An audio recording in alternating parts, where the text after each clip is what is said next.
CM dinner ಸಭೆಯಲ್ಲಿ RSS ಚಟುವಟಿಕೆಗಳ ಬಗ್ಗೆ ಚರ್ಚೆ ಆಗಿದೆ. ಸಾರ್ವಜನಿಕ ಸ್ಥಳಗಳಲ್ಲಿ ಆರ್ಎಸ್ಎಸ್ ಚಟುವಟಿಕೆಗಳಿಗೆ ನಿಷೇಧ ಹೇರಬೇಕು ಅಂತ ಹೇಳಿ ಪ್ರಿಯಾಂಕ್ ಖರ್ಗೆ ಅವರು ಸಿಎಂಗೆ ಪತ್ರ ಬರೆದ ಮೇಲೆ ಇದ್ರ ಬಗ್ಗೆ ಸಾಕಷ್ಟು ಪರ ವಿರೋಧ ಚರ್ಚೆಗಳು ನಡೀತಾ ಇದೆ. ನೆನ್ನೆಯ ಡಿನ್ನರ್ ಮೀಟಿಂಗ್ನಲ್ಲಿ ಈ ಬಗ್ಗೆ ಚರ್ಚೆ ಆಗಿದೆ. ಮುಂದಿನ ಕ್ಯಾಬಿನೆಟ್ನಲ್ಲಿ ಒಪ್ಪಿಗೆ ನೀಡುವಂತ ಸಾಧ್ಯತೆ ಇದೆ. ಪ್ರಿಯಾಂಕ್ ಪತ್ರದ ಬಗ್ಗೆ ಆಲ್ರೆಡಿ ಈಗ ದೊಡ್ಡ ಮಟ್ಟದಲ್ಲಿ ಚರ್ಚೆ ನಡೀತಾ ಇದೆ. ನಿಷೇಧ ಹೇರುವಂತೆ ಬಹುತೇಕ ಸಚಿವರು ನಿನ್ನೆ ಒತ್ತಾಯವನ್ನ ಮಾಡಿದ್ದಾರಂತೆ. ಹಾಗಾಗಿ ಮುಂದಿನ ಕ್ಯಾಬಿನೆಟ್ನಲ್ಲಿ ಈ ಬಗ್ಗೆ ಪ್ರಸ್ತಾಪವನ್ನ ಇಟ್ಟು ತೀರ್ಮಾನಕ್ಕೆ ಸಿಎಂ ಒಪ್ಪಿಗೆಯನ್ನ ಸೂಚಿಸಿದ್ದಾರಂತೆ. ಇನ್ನು ಬೇರೆ ರಾಜ್ಯಗಳಲ್ಲಿ ಹೆಂಗಿದೆ ಆ ಮಾದರಿ ಪರಿಶೀಲನೆಗೂ ಸಿಎಂ ಸೂಚನೆ ಕೊಟ್ಟಿದ್ದಾರೆ. ಪಕ್ಕದ ತಮಿಳುನಾಡಿನಲ್ಲಿ ಹೆಂಗಿದೆ ಅಂತೇಳಿ ಪರಿಶೀಲನೆ ಮಾಡಿ ಅಂತ ಹೇಳಿದಾರಂತೆ. ಸರ್ಕಾರದ ಮುಖ್ಯ ಕಾರ್ಯದರ್ಶಿಗೆ ಸೂಚನೆಯನ್ನ ಸಿಎಂ ಕೊಟ್ಟಿದ್ದಾರೆ. ರಾಜ್ಯ ಸರ್ಕಾರದ ನಡೆಗೆ ಬಿಜೆಪಿ ನಾಯಕರು ಗರಂ ಆಗಿದ್ದಾರೆ. ಸವಾಲ್ ಹಾಕುವಂತ ಕೆಲಸವನ್ನ ಪ್ರತಿನಿತ್ಯ ಮಾಡ್ತಾ ಇದ್ದಾರೆ ಕೆಲವೊಂದಿಷ್ಟು ನಾಯಕರು. ಸರ್ಕಾರಿ ಸ್ಥಳಗಳಲ್ಲಿ ಆರ್ಎಸ್ಎಸ್ ಕಾರ್ಯಕ್ರಮಗಳ ನಿಷೇಧದ ಬಗ್ಗೆ ಸಚಿವರು ಶಾಸಕರು ಒಗ್ಗಟ್ಟಾಗಿ ಹೇಳಿಕೆ ಕೊಡಬೇಕು ಅಂತೇಳಿ ನಿನ್ನೆ ಡಿನ್ನರ್ ಸಭೆಯಲ್ಲಿ ಸಿಎಂ ಸೂಚನೆಯನ್ನ ಕೊಟ್ಟಿದ್ದಾರಂತೆ.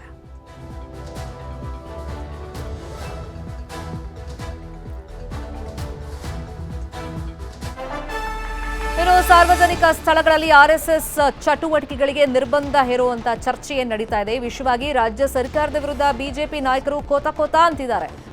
ಆರ್ಎಸ್ಎಸ್ ಬ್ಯಾನ್ ಮಾಡಿ ನೋಡೋಣ ಅಂತ ಹೇಳಿ ಬಿಜೆಪಿ ನಾಯಕರು ಸವಾಲುಗಳನ್ನ ಹಾಕ್ತಾ ಇದ್ದಾರೆ. ಆರ್ಎಸ್ಎಸ್ ವಿಷಯಕ್ಕೆ ಬಂದ್ರೆ ಮುಟ್ಟಿದ್ರೆ ನೀವು ಭಸ್ಮ ಆಗ್ತೀರಾ ಅಂತೆಲ್ಲ ಸವಾಲುಗಳನ್ನ ಹಾಕ್ತಾ ಇದ್ದಾರೆ.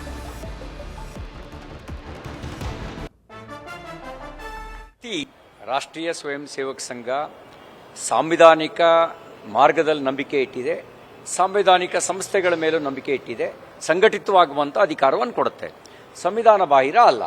ಹಾಗಾಗಿ ಈಗ ಇವರೇನು ಇದು ಮೊದಲನೇದು ಅಲ್ಲ, ಕಡೆಯವರು ಅಲ್ಲ, ಬಹಳ ಸಾರಿ ಪ್ರಯತ್ನ ಮಾಡಿ ವಿಫಲರಾಗಿದ್ದಾರೆ.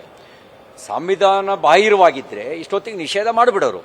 ಅವರಿಗೆ ಯಾವ್ಯಾವ ಕಾರಣಕ್ಕೆ ವಿರೋಧ ಇದೆ, ದ್ವೇಷ ಇದೆ ಅಂದರೆ ಭಾರತವನ್ನು ಒಗ್ಗಟ್ಟಾಗಿಡುವಂಥ ಪ್ರಯತ್ನವನ್ನು ಸಂಘ ಮಾಡುತ್ತೆ. ಬೇರೆ ಬೇರೆ ರೀತಿಯಲ್ಲಿ ಭಾರತವನ್ನು ಒಡಿಬೇಕು ಅನ್ನುವಂಥ ಸಂಚು ಹೊಸದೇನಲ್ಲ. ಅಂಥ ಸಂಚನ್ನು ವಿಫಲಗೊಳಿಸುವ ಕೆಲಸವನ್ನು ರಾಷ್ಟ್ರೀಯ ಸ್ವಯಂ ಸೇವಕ ಸಂಘದ ಸ್ವಯಂ ಸೇವಕರು ಮಾಡ್ತಾ ಇದ್ದಾರೆ.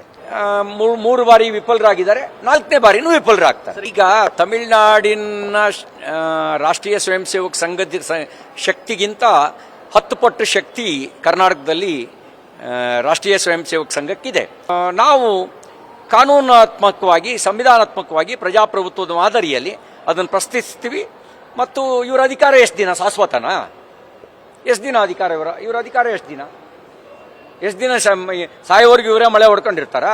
ಸೂರ್ಯಚಂದ್ರ ಅವರು ಇರೋವರೆಗೂ ಕಾಂಗ್ರೆಸ್ ಇರುತ್ತಾ? ಇರಲ್ಲ, ಹೋಗೇ ಹೋಗ್ತಾರೆ. ಸರ್ಕಾರ ಕರ್ನಾಟಕ ರಾಜ್ಯದಲ್ಲಿ